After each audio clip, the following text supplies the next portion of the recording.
Yo, that F4 festival was lit and drug trafficking in Micronesia. I'm TJ and this is the Micronesian News Broadcast.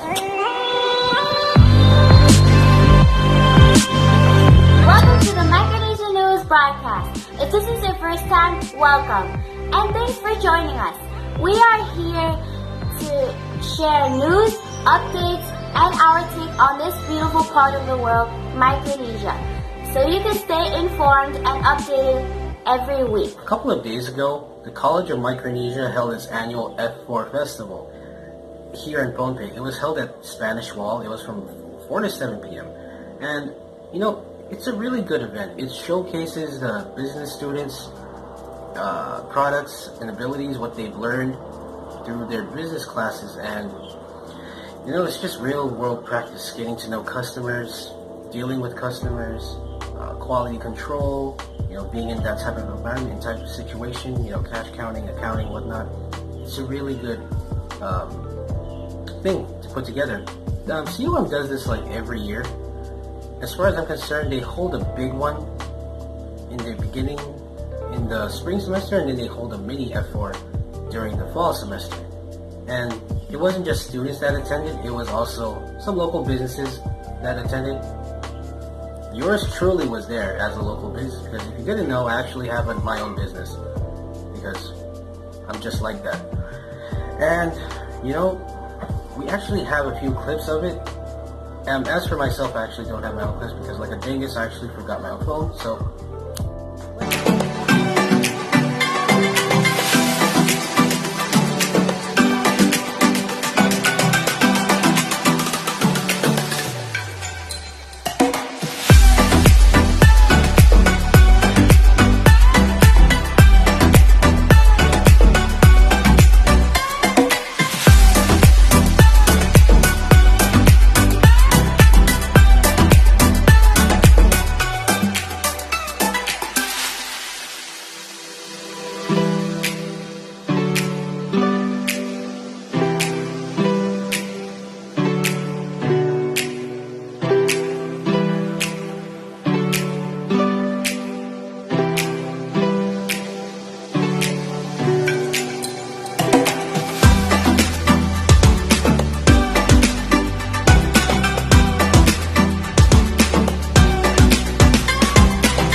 And so this second story is a bit more serious. It comes to us from the United Nations Office of Drugs and Crime, Island Times, Marshall Islands Journal, and Guam Daily Post. And then even in March 2004, hundreds of kilos of cocaine washed up again into Kwajalein. The 30 grams were recovered by Marshall Islands law enforcement authorities. However, most of it were taken by residents to either be sold or sniffed up their noses. And according to a statistic compounded by the United Nations Office of Drugs and Crime, 13.1% of RMI citizens are supposedly cocaine addicts. And what about Palau? There was recent attention the country received because their citizens were caught smuggling drugs. For instance, there was that one guy who tried to smuggle drugs in a diaper. Turns out he was an informant that worked with the NEA, the Drug Enforcement Agency of Palau. And then there was another lady who tried to hide drugs up in her nether regions. Because even though she submitted to a cavity search and even an x-ray, they found that there was this foreign substance in her. And there was around, I don't know how many grams of meth in her. It was supposedly worth around $50,000. And also the NEA was asking people, its citizens of Palau, to be on the lookout for floating plastic packages, which may contain drugs, because according to an article that was released earlier this year, I believe, or late last year, packages were floating into the Philippines and they were found by fishermen and it was believed to be drugs inside of it. Also, the DHL air, that one guy who's supposed to be inheriting DHL, he has like a lot of drug abuse problems, so that's concerning Palau. How about Guam? And concerning Guam, earlier this year, an early morning traffic stop led police to find around $1.1 million worth of meth, marijuana, MDMA pills, and firearms. And last year, around $40,000 worth of meth, cocaine, marijuana, and firearms was found. And that's just two of several headlines you can find regarding drug dealings going on in Guam. So those are, like I said, even that's just some of the stuff. And according to information that was compiled by the 2015 Pacific Island Forum Secretary Forum Regional Security Meeting, the drug flow of drugs usually comes from either Southeast Asia, and it penetrates through Micronesia, goes down south to hit Australia or New Zealand, or it comes from North America, comes through our place and hits the south and hits either Australia or New Zealand. Here's our take. Roll the clip.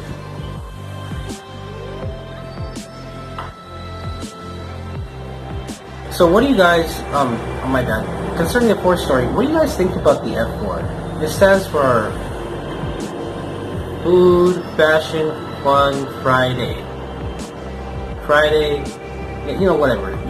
I attend, but I really don't understand what the appropriate acronyms are, but I know what it's about.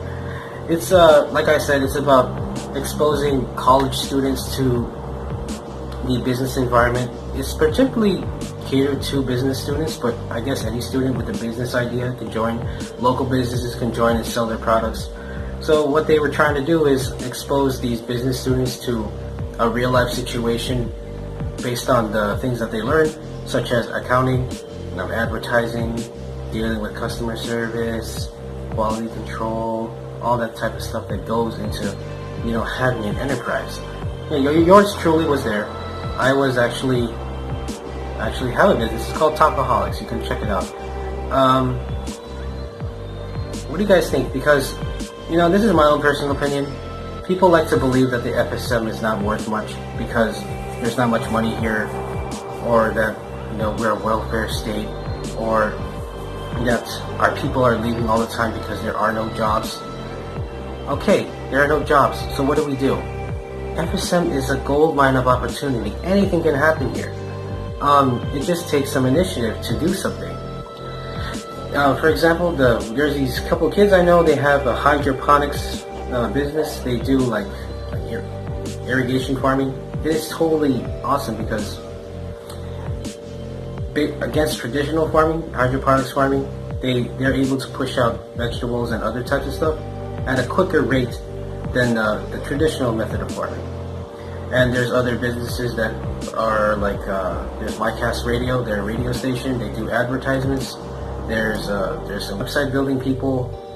There's a lot of things that, we could do here. And since this is a college event, that college kids and the next generation of people that are going to inherit this nation from our parents, we should really do something, promote business, because when we have good business, we have a lot of money, and when we have a lot of money, we have a strong country.